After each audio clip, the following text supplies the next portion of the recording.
मैं घर की ओर जाने लगा। उधर मेरी पत्नी सोच रही होगी कि उसका पति हर दिन सूर्यास्त से पहले खेतों से लौट आता है, लेकिन आज ऐसा क्या हुआ कि वह आधी रात के बाद भी नहीं आ सका। शायद वो काफी देर तक मेरा इंतजार करती रही और दरवाजे के पास ही सो गई। मेरा घर किसी सुनसान इलाके में नहीं था। मेरे घर के आसपास थोड़ी थोड़ी दूरी पर कई घर बने हुए थे, लेकिन गांवों में लोग जल्दी सो जाते हैं, इसीलिए 2-4 कुत्तों के अलावा कोई नजर नहीं आ रहा था। हालांकि जब भी कोई नया व्यक्ति गुजरता था तो कुत्ते भौंकने लगते थे, लेकिन वे मुझे जानते थे, इसलिए हिले तक नहीं। मैं अपने घर की ओर चल पड़ा। दरवाजा अंदर से बंद नहीं था। घर में कुछ न होता तो चोरों का डर क्यों रहता, बस आगे बढ़ा दिया गया। मुझे लगता है ये अच्छा था। अगर दरवाजा बंद होता तो पत्नी जाग जाती, जिससे मामला पलट सकता था। बीच बीच में मैं सोच रहा था कि मैं इतना क्रूर कैसे हो सकता हूँ कि एक तांत्रिक के कहने पर अपनी निर्दोष पत्नी को बेवजह मार डालूंगा। लेकिन मेरा मस्तिष्क जो कर रहा था उसके ठीक विपरीत सोच रहा था, मानो कोई और मेरे शरीर को हिला रहा हो।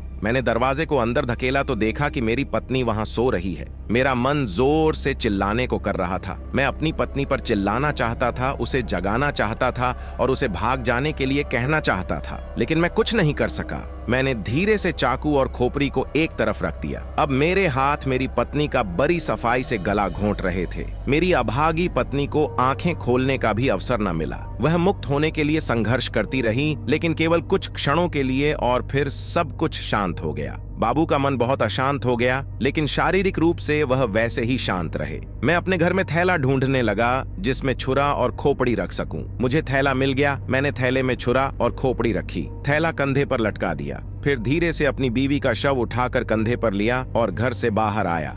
बाहर से कुंडी लगाकर घर बंद किया और श्मशान की ओर बढ़ा, जहां वह तांत्रिक मेरी राह देख रहा था। श्मशान में पहुंचने के बाद मैंने अपनी बीवी का शव उस हवन कुंड के पास लिटा दिया और तांत्रिक को कहा कि मैं उसकी गर्दन काटने का धैर्य नहीं कर पाया। तांत्रिक ने कहा कि वह यह काम खुद कर लेगा। तांत्रिक ने मुझे बैठने का इशारा किया और उसने दूसरी विधि प्रारंभ कर दी। उसने मेरी बीवी के शव की मांग भरी। हवन कुंड की अग्नि जब बहुत ज्यादा प्रज्वलित हो गई तो उसने बड़ी सफाई के साथ मेरी बीवी का सर धड़ से अलग कर दिया।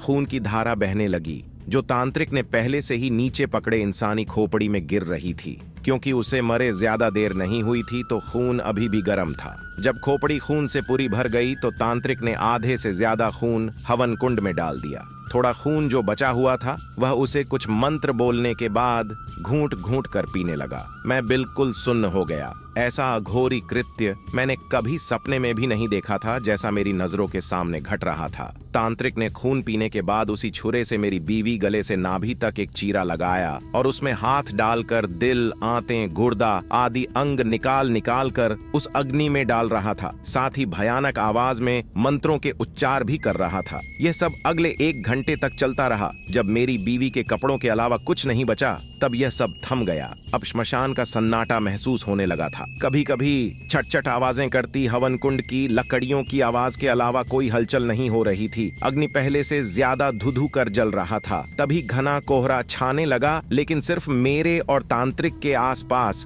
जैसे एक घेरा बन रहा हो। हवन कुंड से एक भयानक पिशाच प्रकट हो गया। उसने तांत्रिक से कहा कि वह उसका कोई भी हुक्म मानेगा और पूछा कि अभी उसे क्या करना है। तांत्रिक ने कहा कि फिलहाल उसको कुछ नहीं करना है, लेकिन जब मैं बुलाऊं तब उसे आना होगा। पिशाच ने ये बात मान ली और वह उसी तरह उस कोहरे में गायब हो गया जैसे वह आया था। तांत्रिक ने मुझसे कहा कि हमें अब यहाँ से निकलना होगा, क्योंकि थोड़ी ही देर में सूरज निकल जाएगा और यदि किसी ने हमें यहाँ देख लिया तो बहुत हंगामा हो जाएगा। तांत्रिक ने सारा सामान समेट लिया और मुझसे भी कहा कि वह वहाँ मौजूद हर एक निशानी को मिटा दे जिससे वहाँ घटी घटनाओं के बारे में पता चल सकता हो। मैंने भी वही किया जो मुझसे कहा गया। सब हो जाने के बाद तांत्रिक श्मशान के पीछे के रास्ते से निकलने लगा। उसने मुझे भी अपने साथ आने के लिए कहा। हवन कुंड और बाकी सब तांत्रिक विधियों की चीजें हटाने के बाद से ही मैं पहले जैसा बन गया था और डर से कांपने लगा था।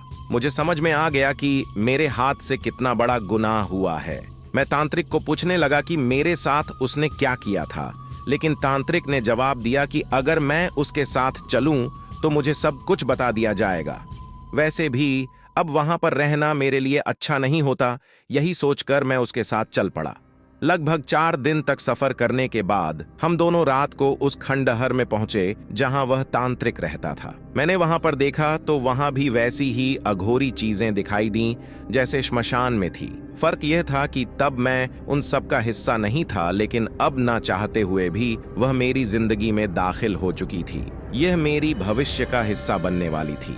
हम दोनों ही बहुत थक चुके थे। हालांकि हमने बीच बीच में रुककर थोड़ा सा आराम किया था, लेकिन वह हमारी थकान दूर करने के लिए काफी नहीं था। इसलिए आते ही तांत्रिक और मैं दोनों सो गए। सूरज माथे पर आया तब जाकर तांत्रिक की आंखें खुली। वह उठा और साथ में मुझे भी उठाया। हम दोनों नदी पर जाकर स्नान करके आए। हम दोनों को भूख भी बहुत लगी थी। 4 दिनों से बहुत थोड़ा अन्न पेट में गया था, लेकिन वहां पर ना चूल्हा था, ना भोजन की और कोई व्यवस्था। लगता था कि तांत्रिक वहां से कई महीनों के लिए बाहर आया था। तभी तांत्रिक ने जोर से पुकारा, सुलेमान! 4 दिन पहले अमावस की रात को एक स्त्री की बलि देकर जिस पिशाच को वश किया था, वही पिशाच आगे आकर खड़ा हो गया और पूछने लगा कि उसके लिए क्या आदेश है। तांत्रिक ने उसे सबसे अच्छा खाना और पीने के लिए महंगे से महंगे पेय लाने के लिए कहा। पिशाच ने सिर्फ चुटकी बजाई और जिन चीजों की मांग की गई थी वह चीजें सामने थी। ये देखकर मेरी आंखें खुली की खुली रह गई। मैं समझ गया कि क्यों तांत्रिक ने इसे वश करने के लिए इतनी मुसीबत मोल ली थी। वह कोई भी इच्छा पूर्ण कर सकता था। हम दोनों ने भरपेट खाना खाया और साथ में शरबत ठंडाई का भी स्वाद लिया। मैंने तांत्रिक को याद दिलाया कि उसने साथ चलने पर सब कुछ बताने का वादा किया था। तब तांत्रिक ने बताना शुरू किया। मेरा जन्म कहाँ हुआ था ये तो मुझे याद नहीं है, लेकिन मुझे एक अघोरी ने पाला था जिसका नाम चंद्रा बाबू था। अघोरी वह तांत्रिक जमात होती है जो नरमांस का भक्षण करते हैं। क्योंकि मैं अघोरी के साथ रहता था इसलिए हर कोई मुझसे डरता था। वैसे मेरा कोई नाम नहीं रखा गया था, लेकिन चंद्रा बाबू मुझको कन्नम कहकर पुकारता था। बचपन से ही नर बलि और पशु बलि को देखते देखते मेरी जैसे आत्मा मर गई थी। उस अघोरी के साथ रहने से मैं भी अघोरी ही बन गया था। मरने से पहले चंद्रा बाबू ने मुझको पिशाच वश करने की विधि बताई और कहा कि यदि किसी भी तरह से तुम्हारा गुजारा न चले तभी पिशाच वश करने की सोचना तब तक नहीं, क्योंकि पिशाच वश करने के लिए तुम्हें वह करना पड़ेगा जो आज तक तुमने कभी नहीं किया। किसी गांव की श्मशान भूमि में जाकर पहले बकरे, कुत्ते और मुर्गे की बलि चढ़ानी होगी और फिर किसी बांझ स्त्री की उसी के पति के माध्यम से बलि चढ़ानी होगी। यदि तुम इसमें सफल हुए तो पिशाच वश हो जाएगा और तुम्हारी हर एक इच्छा पूरी करेगा। उस पिशाच को हमेशा के लिए अपने हुक्म में रखने के लिए हर अमावस को तुम्हें एक बच्चे की बलि चढ़ानी होगी। तभी वह तुम्हारा हर एक हुक्म मानेगा, नहीं तो तुम्हारी बलि लेकर वह फिर से अदृश्य हो जाएगा। ये कहकर चंद्रा बाबू ने घंटे भर बाद आखिरी सांस ली।